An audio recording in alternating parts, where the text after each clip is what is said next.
Melba Liston was an impressive musical arranger as well as a trombonist. She was born on January 13th, 1926, in Kansas City, Missouri. Her mother bought her first trombone when she was 7. She began practicing often, and soon she was even able to perform a solo at a local radio station by the time she was 8. At the age of 10, her family moved to Los Angeles. There, she studied under Alma Hightower, alongside Dexter Gordon, who would later become an influential and popular jazz band leader, as well as a composer himself. Melba joined Gerald Wilson's big band after briefly working at the Lincoln Theatre in Los Angeles. She performed the duties of both a trombonist as well as an arranger during this time, playing in songs like Warm Mood and Hollywood Frenzy. Later, she played with her former classmate Dexter Gordon. She played in songs such as Lullaby in Rhythm and Mischievous Lady.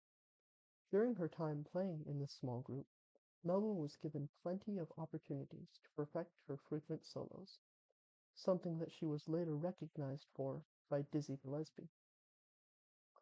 Melba Liston also worked alongside Count Basie, as well as Billie Holiday, both of whom she toured with before joining Dizzy Gillespie's band in 1950.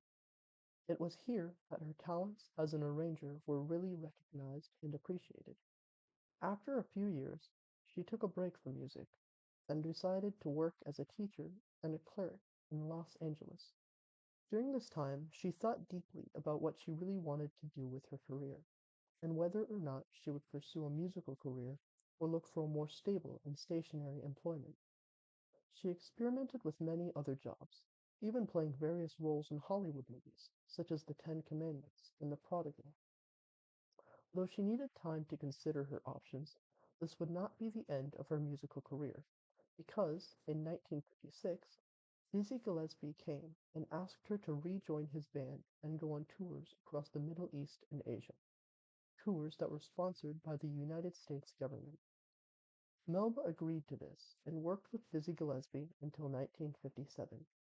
After this brief time, she returned to the music industry and recorded her own album in 1958 called Melba Liston and Her Bones. Some of the songs that she wrote here were Christmas Eve and You Don't Say, as well as Insomnia, our own musical example of this.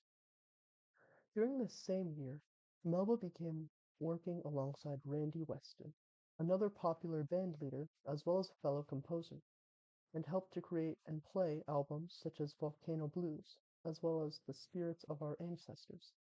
Melba formed an important friendship and relationship with Randy Weston, and she periodically returned to work alongside him throughout her whole life, while continuing to work with many other musicians and orchestras. She played trombone with Ray Charles in songs such as Let the Good Times Roll, and she helped to write music for Duke Ellington's orchestra. Once again, however, she found herself questioning if a musical career was right for her, so she moved to Jamaica in 1973, postponing her musical career in favor of teaching at the Jamaica School of Music. Here, she was able to teach about music, which had always been her passion since a very young age, while also remaining in a single and stationary place with a guaranteed income. She continued teaching until 1979, when she decided to once again work as both a composer and a performer. When she returned, she continued to collaborate with various bands and worked on even more albums with Randy Weston.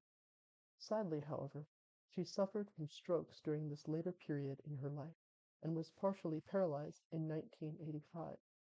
Because of this, regardlessly, she had made up her mind and continued writing music, even though she was unable to play the trombone. Her newfound resolve gave her joy in life even during this hard time, but her condition was slowly getting worse. Eventually, she passed away in 1999. All throughout her life, Melba Liston experienced constant changes in both the people around her, the styles of jazz that she played, and even in her profession. Yet it was not only in spite of this, but as a direct result of this, that she was able to make such a contribution to jazz. Instead of only playing in one style of jazz and influencing a certain area, Melba had the opportunity to experience and influence bebop with Dizzy Gillespie. She experienced soul with Ray Charles, and influenced West Coast jazz with Gerald Wilson and Dexter Gordon.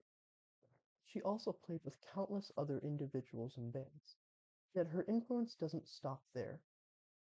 Rather than strictly performing, Melba also arranged music quite frequently, giving her significantly more control over popular songs than a strict musician would have. She also taught music for many years, rather than only playing and appearing for occasional interviews, giving valuable knowledge and inspiration to future generations of musicians. A prime example of some of Melba Liston's work is her song Insomnia. This is a song from her own album Melba Liston's and Her Bones. Because of this, it is a perfect sample of her preferred style of music, since she both composed and played the song. Insomnia is a post-bop song possessing trombones and a saxophone in its melody section, as well as a piano, bass, and a drum set in the rhythm section. It is a mixture of bebop and hard bop. It is slower than most bebop and is an original creation, yet it doesn't possess a clearly danceable beat, and is instead meant more for background music. I would like to say, however, that this is only my personal interpretation of how danceable this is, since I don't really feel a call to dance to anything and have to make myself tap my foot to a beat. Luckily, however, rhythmless me has gotten through this music collab, and I'm very grateful for it. It has a melancholy mood made especially clear midway throughout this song.